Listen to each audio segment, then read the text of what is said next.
Top speed advance सामान्य ज्ञान। इतिहास का 18 मुगल शासन व्यवस्था। मुगल शासन व्यवस्था को जानने समझने का मुख्य स्रोत है ऐतिहासिक ग्रंथ व विदेशी यात्रियों के वृत्तांत। तुजुक ए बाबरी यानी बाबर जो लिखा, हुमायूं नामा गुलबदन ने लिखा, आईने अकबरी अबुल फजल ने लिखा, अकबर नामा फैजी ने लिखा, मुंतखाब उल तवारिक बदायूं ने लिखा, तुजुक ए जहांगीरी जहांगीर ने लिखा, इकबाल नामा ए जहांगीरी, पदशाह नामा, दस्तूर उल अमल, तबकाते अकबरी, बहादुर शाह नामा आदि तथा विदेशी पर्यटकों यथा Thomas Roe, captain Hawkins, Bernier, Venice यात्री मनुची, सर टॉमस रो आदि यात्रा वृत्तांत है।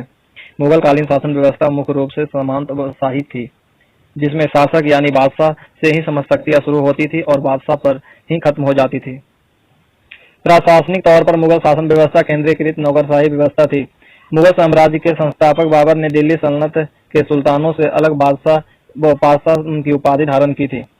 पाद का शाब्दिक अर्थ होता है अस्थायित्व तथा स्वामित्व और शाह का शाब्दिक अर्थ है स्वामी, अर्थात पादशाह का अर्थ हुआ स्वयंभू शासक जिसे अध्यस्त नहीं किया जा सके, जिसे कोई चुनौती न दे सके। मुगल शासन व्यवस्था का आधार कुरान था।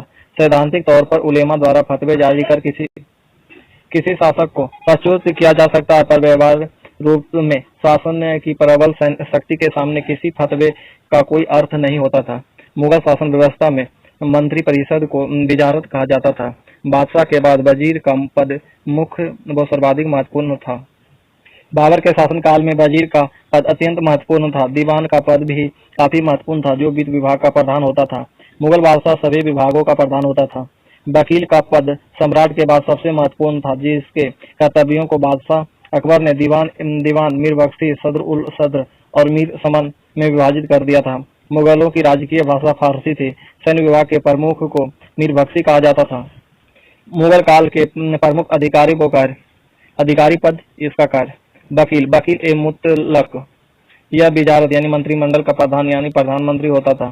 शासक की मर्जी से मंत्रियों की नियुक्ति करना, वो उनके कार्यों पर नजर रखना उसका काम होता था। सूबेदार प्रांत कार्यकारिणी का प्रधान होता था, जो प्रांतों में शांति बहाल करता था। दीवान या वजीर राजस्व एवं वित्तीय विभाग का यह प्रधान होता था। मीर बख्शी सैन्य बल का प्रधान होता था। फौजदार जिले का प्रधान फौजी अधिकारी होता था। सदर उल सदर या सुदूर धार्मिक मामलों व दान विभाग का प्रधान व शरीयत की रक्षा करना इसका मुख्य कर्तव्य होता था। अमलगुजार जिले का यह प्रमुख राजस्व अधिकारी होता था। कोतवाल नगर का प्रधान होता था। सिकदार परगने का मुख्य अधिकारी होता था। आमिल किसानों से लगान वसूलना इसका काम है। मीर सामान बादशाह के घरेलू विभागों का प्रधान होता था। इसका काम बादशाह के दैनिक व्यय, भोजन एवं भंडार की व्यवस्था व निरीक्षण करना था। औरंगजेब के समय में दीवान का पद असद खान ने सर्वाधिक 31 वर्षों तक काम किया। मीर बख्शी सैन्य प्रधान यह जब तक सरखत नामक पत्र पर हस्ताक्षर न कर देता तब तक सेना को महीने का वेतन नहीं मिलता था। सदर उल सदर दीवान का पद का एक अंश था, जो कभी न्याय विभाग के प्रमुख के तौर पर कार्य करता था। उस वक्त वह काजी कहलाता था। मुहतसिब इस अधिकारी का कार्य आम जनता को दुष्चरित्र होने से रोकना और उन्हें शरीयत के प्रतिकूल कार्य करने से रोकना। औरंगजेब ने अपने मुहतसिब को ही नए मंदिरों को तोड़ने का आदेश दिया था। मुगल सेना के 4 भाग, पैदल सेना, घुड़सवार सेना, तोपखाना, गाजी यानी हाथी सेना, दरोगा ए डाक चौकी। इस पद का अधिकारी सूचना एवं गुप्तचर विभाग का प्रधान होता था। न्यायिक मामलों के सर्वोच्च अधिकारी को काजी उल कुजात अथवा मुख्य काजी कहा जाता था। मनसबदारों की नियुक्ति करना, सैनिकों की नियुक्ति करना, उनको वेतन परीक्षण देना, वो अनुशासित करना, घोड़ों को दागना, सैनिकों की संख्या का निरीक्षण करना आदि जिम्मेदारी पूर्ण कार्यों का निर्वाह मीर बख्शी को करना होता था। मीर बख्शी को 2 अन्य सहायक होते थे, बख्शी ए हुजूर व बख्शी ए शागिर्द। मीर ए आतिश या दरोगा ए तोपखाना इस पद का अधिकारी बंदूकधारियों एवं शाही तोपखाने का प्रधान होता था। मुगल कालीन सैन्य व्यवस्था पूर्णतः मनसबदारी प्रथा पर आधारित थी, जिसे अकबर ने शुरू किया था। मुगल सेना 4 भागों में विभक्त थे। मुगल कालीन अन्य पदाधिकारी मुस्तौफी महालेखा परीक्षक का कार्य करता था। मीर बहरी जल सेना का प्रमुख होता था। मीर ए माल राज्य सत्ता प्रभारी होता था। मीर ए बर वन अधीक्षक होता था। मीर ए तोजक धार्मिक प्रभारी होता था। खुफिया नवीस गुप्त पत्र लेखक होता था। हर कारा जासूस व संदेश वाहक होता था। मीर ए अर्ज याचिका प्रभारी होता था। मुशरिफ राजस्व सचिव होता था। बाकिया नवीस सूचना प्रभारी होता था। स्वानिध निगार समाचार लेखक होता था और सिकदार परगने का प्रमुख अधिकारी होता था। मुगलकालीन प्रांतीय शासन प्रशासनिक सुविधा की दृष्टि से मुगल साम्राज्य को सूबों में बांटा गया था। सूबों को सरकार में बांटा गया था। सरकार का विभाजन परगना या महाल में किया गया था। महाल का विभाजन जिला या दस्तूर और दस्तूर का विभाजन ग्रामों में किया गया था। मुगल प्रशासन की सबसे छोटी इकाई ग्राम थी। ग्राम को तब माबदा या दीह कहा जाता था। माबदा के अंतर्गत छोटी छोटी बस्तियां थी जिन्हें नागला कहा जाता था। शाहजहां ने अपने शासनकाल में सरकार एवं परगना के बीच चकला नामक एक नवीन इकाई की स्थापना करवाई थी। मुगल काल में कृषक के 3 वर्ग थे। मुगलकालीन कृषकों के वर्ग: खुद कासत अपने गांव की भूमि पर कृषि कर्म करने वाला कृषक। पाही कासत दूसरे या अन्य गांवों में जाकर कृषि करने वाले कृषक। मुजारियन खुद कासत कृषक की भूमि को किराए पर लेकर कृषि करने वाले कृषक। गांव का मुख्य अधिकारी प्रधान कहलाता था। इसे खूत या मुकदम या चौधरी भी कहा जाता था। मुगलकालीन प्रांतीय शासन: सूबेदार या सूबे यानी प्रांत का प्रधान होता था। दीवान या सीधे शाही दीवान के प्रति जवाबदेह होता था तथा इसका मुख्य कार्य था महलों से राजस्व एकत्र करना। बख्शी इसकी नियुक्ति शाही मीर बख्शी के द्वारा किया जाता था तथा इसका मुख्य कार्य था सैनिकों की भर्ती, उनको अनुशासित रखना, घोड़ों का दाग प्रथा लागू करवाना। सदर काजी इसकी नियुक्ति शाही काजी के अनुरोध पर की जाती थी। सदर काजी प्रांतीय स्तर के विवादों का न्याय करता था। मुगलकालीन जिला प्रशासन: फौजदार यह जिले का प्रधान सैनिक अधिकारी होता था। इसका मुख्य कार्य था कानून एवं व्यवस्था को बनाए रखना। आमील यह जिले का प्रमुख राजस्व अधिकारी होता था। जिले भर की आय व्यय की वार्षिक रिपोर्ट शाही दरबार में भेजता था। बीतिकती इसका प्रमुख कार्य कृषि से जुड़े हुए कागजात एवं आंकड़े एकत्र करना था। कोतवाल यह नगर में घटने वाली समस्त घटनाओं के प्रति उत्तरदायी होता था। मुगलकालीन परगना या महाल का शासन: सिकदार परगने का प्रमुख अधिकारी होता था तथा परगने में शांति व्यवस्था बनाए रखना और अपराधियों को दंडित करना इसका मुख्य कार्य था। आमील यह गांव के किसानों से प्रत्यक्ष संबंध बनाकर राजस्व वसूलता था। कानूनगो यह परगने के पटवारी का अधिकारी होता था। यह भूमि का सर्वेक्षण करता था। फौजदार यह परगने का खजांची होता था। कारकुन यह वर्तमान क्लर्क के समान काम करता था। खुद मुकदम या चौधरी यह गांव का मुख्य अधिकारी होता था। केंद्रीय आय के महत्वपूर्ण स्रोत थे भू राजस्व, चुंगी, टकसाल और उत्तराधिकारी के अभाव में प्राप्त आय या उपहार। 1587 ईस्वी में भूमि माप के लिए इलाही गज का प्रयोग प्रारंभ किया गया था। यह गज 41 अंगुल या 33 इंच के बराबर होता था। लगान निर्धारण के समय राजस्व अधिकारी द्वारा लिखे गए पत्र को पट्टा या कोल करार कहते थे। मुगलकालीन लगान वसूली की प्रमुख व्यवस्थाएं: जब्ती बोई गई फसल के आधार पर लगान निर्धारित होता था और नगद लिया जाता था। गल्ला बख्शी फसल का कुछ भाग सरकार लेती थी। नसक मूलतः बंगाल में लागू थी, जिसमें खड़ी फसल के आधार पर लगान का अनुमान लगाकर फसल काटने पर उसे ले लिया जाता था। बटाई 3 प्रकार की होती थी: खेत बटाई, लंक बटाई, रास बटाई। मुगल काल में कृषक 3 वर्ग में बटे थे: खुद कासत इसे ऐसे किसान उसी गांव की भूमि पर खेती करते थे जहां वे निवासी थे।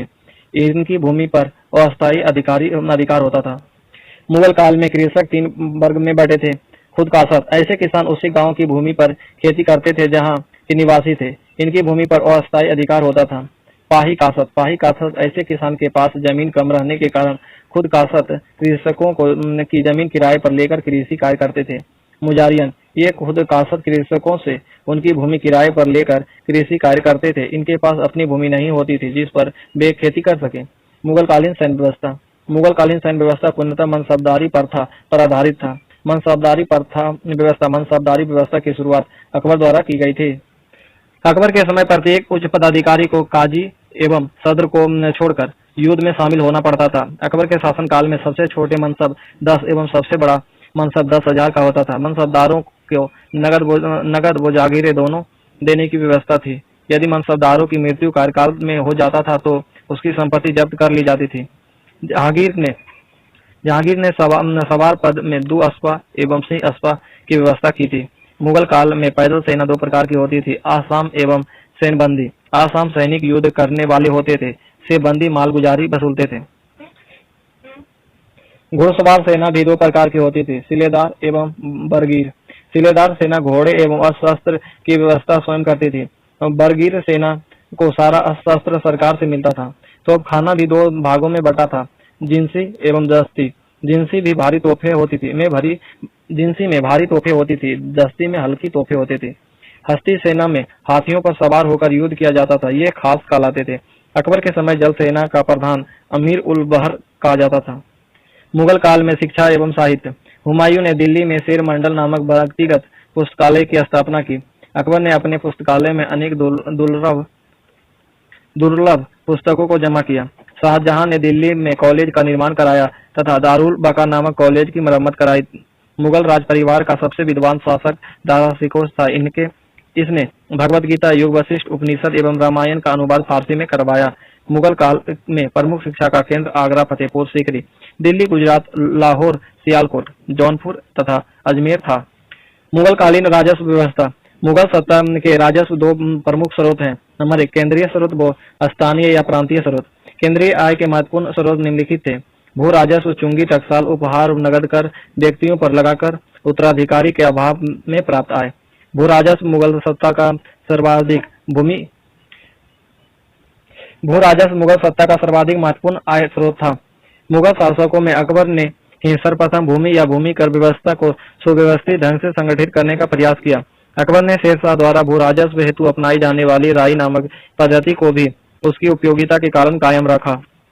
अकबर ने 1573 ईस्वी में कड़ोरी नामक नवीन पद बनाकर इस पद पर अधिकारी की नियुक्ति की थी, जिसका काम अपने क्षेत्र में से 1 करोड़ दाम वसूल करना था। मुगल कालीन मुद्रा। मुगल कालीन की अर्थव्यवस्था का आधार चांदी का रुपया था। सासंब नामक सिक्का सबसे बड़ा होता था, यह स्वर्ण यानी सोने का बना होता था। मुगल कालीन में स्वर्ण का सबसे प्रचलित सिक्का इलाही था। दैनिक लेन देन के कार्य व्यवस्था हेतु तांबे के दाम का ही अधिकतर प्रयोग होता था। मुगल काल में तांबे के दाम के सिक्का को शेरशाह ने चलाया था। 1 रुपया में 40 दाम होता था। दाम के 8वें भाग के बराबर मूल्य के सिक्के को दमड़ी कहा जाता था। मुगल काल में सर्वाधिक प्रचलित सिक्का मुहर था।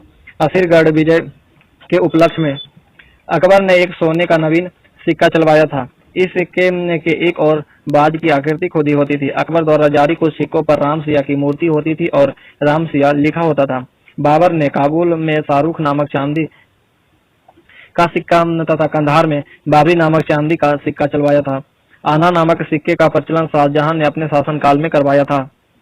मुगल काल में रुपये की सबसे अधिक ढलाई का काम औरंगजेब के समय हुआ था।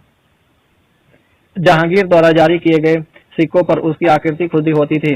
साथ ही उन सिक्कों पर जहांगीर के साथ साथ नूरजहां का नाम भी अंकित होता था।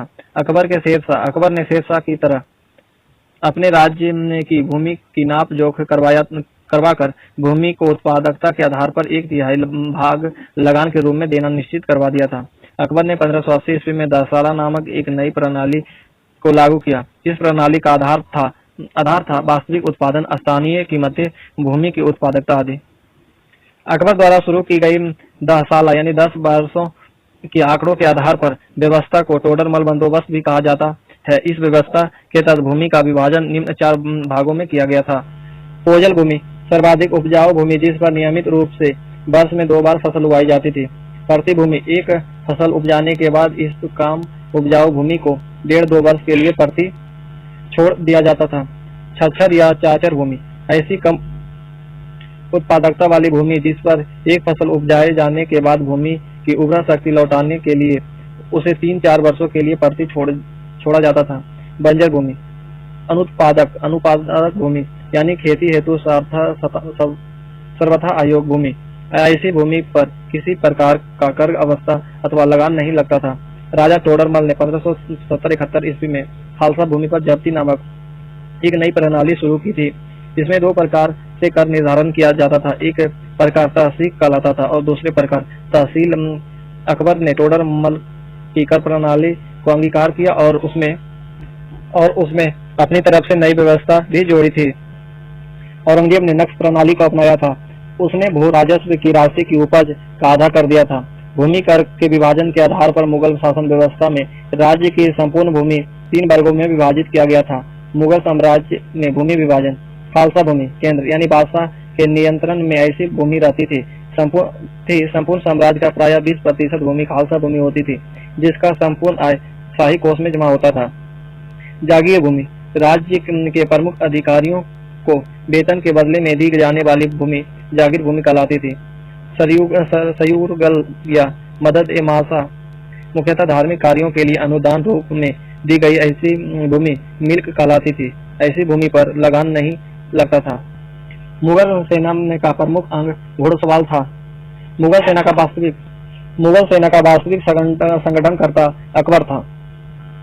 मुगल शासन व्यवस्था के प्रशासनिक व्यवस्था का आधार मनसबदारी प्रथा के तहत जब्ती की व्यवस्था थी। राजा टोडरमल द्वारा शुरू किया गया था। जब्ती के तहत किसी मनसबदार की मृत्यु के बाद उसकी सारी संपत्ति को मुगल शासन जब्त कर लेता था, यानी अपने अधीन कर लेता था। अकबर को हाथियों का बड़ा शौक था। अपनी सेना के लिए अकबर जिन विशेष हाथियों का प्रयोग करते थे, उन्हें खास पुकारा जाता था। घुड़सवार सेना में 2 प्रकार के घुड़सवार होते थे। Number 1 सिलेदार, number 2 बरगीर। तोपखाना के 2 भाग होते थे, जिनसी और दस्ती। जिनसी में भारी तोपें होती थी और दस्ती में हल्की। मुगल काल में तोपों को 3 प्रकार थे। मुगल काल में तोपों के 3 प्रकार थे। मुगल कालीन तोपें: गजनाल, नरनाल, सूतरनाल। गजनाल हाथियों पर ले जाने वाले तोप, नरनाल सैनिकों द्वारा ले जाने वाले तोप और सूतरनाल ऊंट पर ले जाने वाले तोप। मनसब प्राप्त करने वाले 3 प्रकार के होते थे। नंबर 1 10 से 500 तक मनसब पाने वाले को मनसबदार कहा जाता था। 500 से 2500 तक मनसब पाने वाले उमरा कहलाते थे। 2500 से ऊपर मनसब पाने वाले अमीर ए उम्दा या अमीर ए आजम कहा जाता था। अकबर ने 1577 ईस्वी में दिल्ली में एक टकसाल स्थापित किया था, जिसका प्रमुख ख्वाजा अब्दुल समद को बनाया गया था। मराठों का उत्थान नेक्स्ट वीडियो में देखें।